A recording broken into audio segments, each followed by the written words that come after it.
Welcome to West 10 Media Signing Day coverage. Remember to like, subscribe, and hit the notification bell.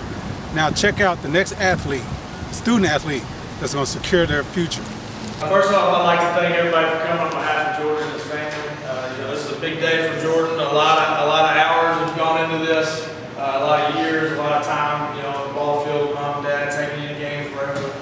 All of that's, you had a dream, you were little growing up, I did. Sign and play at the next level, and that's what we're here to celebrate. Jordan came to us as a sophomore, real quiet kid. I didn't really, he was kind of a JV guy then, and he didn't talk a whole lot. Just noticed that he had a real quick arm, and then COVID happened. I never really got to see him play a whole lot, and then that summer after COVID hit, Jordan played with us that summer and really started to become one of our top pitchers. We had some guys that were playing elsewhere for other teams. Jordan decided to play with us and really was one of the guys that we leaned on a lot that summer going into his junior year. Started to come out of the shell a little bit last year. Like I said, when he got here as a sophomore, he was a quiet kid. Started to come out of the shell. For some reason, we're practicing last year, and he's just yelling to get you an Oreo. And I really, to this day, I really don't know what it means. And then one day we're playing, we got a doubleheader, Lausanne and ECS at ECS, and Jordan shows up with the biggest case of Oreos I've ever seen in my life, and just starts feeding kids when they, if somebody got, I don't know, there was some criteria that he had. That when they got back to the dugout, he would literally put the Oreo in their mouth. And we just went on a run. We met some Oreo. It was on our t-shirts when we went to state. I don't know what it means. I don't know if he knows what it means. But, he started coming out of his shell. If you really want to get him out of his shell, all you got to do is just play Cotton Eye Joe. So, he's a good dancer when he wants to. So Cotton Eye Joe, it'll get it going. Last year, with the three guys that we had with Pat, Seward, and Jordan was really kind of moved into a closer setup role, and he really, he took to that. It was, I think mentally it was easier than being a starter because you've got to go in. I was talking to Thomas earlier. That the game's going to be over in 7 innings. Hopefully, unless it's tied. Whereas a starter, you come in and you've got the first, second, third, fourth. You got all these innings ahead of you. Or when Jordan could come in, he could just he was in there to do one thing, it was strike people out. He led our team last year. He was second on our team last year in strikeouts per inning with 1.4, which me and Coach Barlow were talking about. There were some Mississippi State baseball stats that came out. Coach Barlow knows Mississippi State baseball. Theirs was 1.3 as a staff, which is stupid. So 1.4 is really, really good Ks per inning. He also had a 1.75 district ERA, so when he did pitch on those Mondays and Tuesdays, when we needed him to put up zeros, he was able to do that. And also had a 0 ERA in the postseason last year. So this year, we really need Jordan to step up into that starter role, and he knows that. He's worked hard. He was second Murfreesboro Throw Challenge, our individual point system that we have for Murfreesboro Challenge. He finished second. He's put on 25 pounds.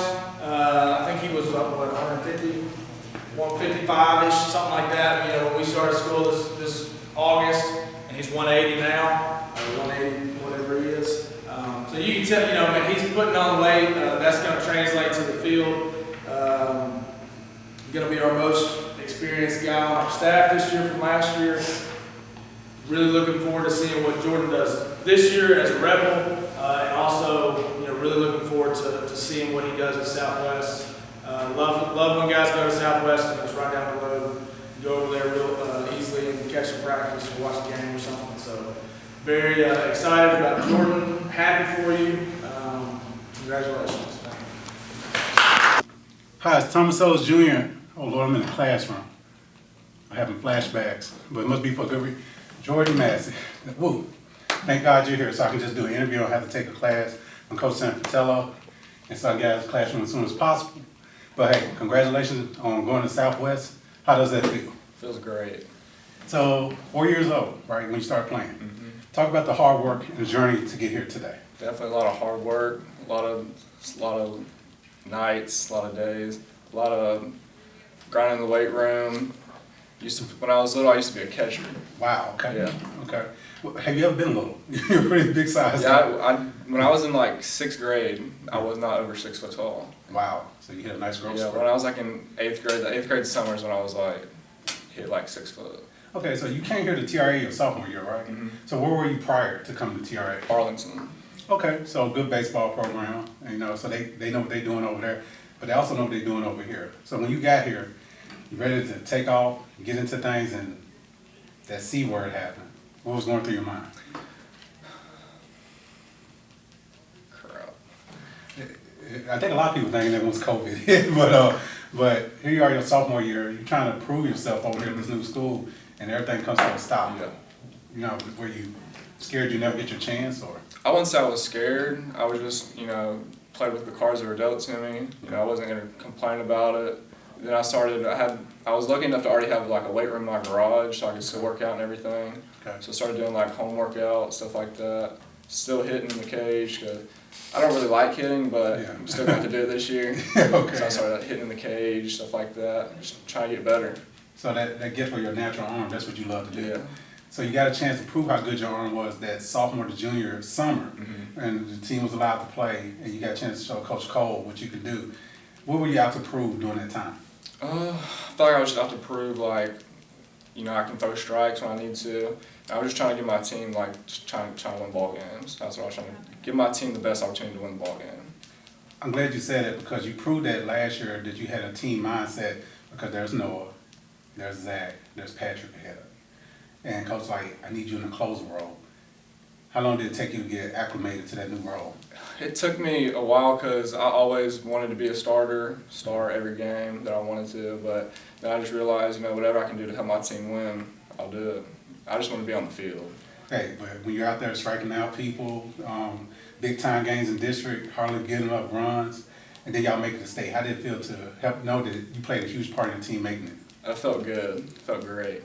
Going to state was probably the funnest baseball experience I had. Okay, so are the Rebels capable of doing that again? I think we're going to try. You got 2 seniors, you're one of them. Young team, lost a lot of talent off last year's team, and now you're going to be that guy. Yeah. Are you ready to take on the role of a Gil Irwin, one of your coaches? He had to be a closer, then come in and be a starter his senior year, and got to state, as a 2-headed monster. Are you ready to take on that role? I feel like I'm definitely ready. Yeah, how so? I just feel like I've been preparing my whole life for all this stuff, and I'm finally getting the opportunity to be the guy. Okay. I know you consistently hit in the 80s when you're out there, hit 86. I've been doing a little research on it. So, also, this is something I can't research, I have to find out from you. The Oriole thing that Coach was talking about, he said he still don't know what it means. Let us know, what does it mean? So there's really no, meaning behind it. Okay. But we were in practice, and me and Joey DeLuco, we like to mess around. We used to say something else, I forget what it was, but then one day I just said, get you an Oreo. I don't even know why. Yeah. And then we started bringing, we went to Fast Times gas station up the road, and I just bought a thing of Oreos, and every time, it was if you got a double and you scored, you would get an Oreo. Cool, okay, so that's one of the best cookies that was ever made. That's a good incentive to go out there. Poor hydrogenated, they were the first, but Oreo gets all the brand credit, and now that's what the cookie is known as, an Oreo. So my last question for you, big family out there, you're a role model, not only on your team, but to your siblings. What does it mean for them to see you here today, and do you kind of keep that in mind as a motivating factor? I'm being watched not only by coaches and scouts, but also being watched by them. It definitely does mean a lot. My dad always told me when I was little, someone's always watching you. My little brother does everything I do, looks up to me, so I just try to be a good role model for him. Hey, hopefully he can look back on this film here, and then hopefully by the time he's a senior, he'll be yelling Fig Newton. That's my favorite cookie. And I think that's a good incentive clause. But that wraps up my time in the classroom and my time with talking with you, and I appreciate it, Jordan. Congratulations. Thank you.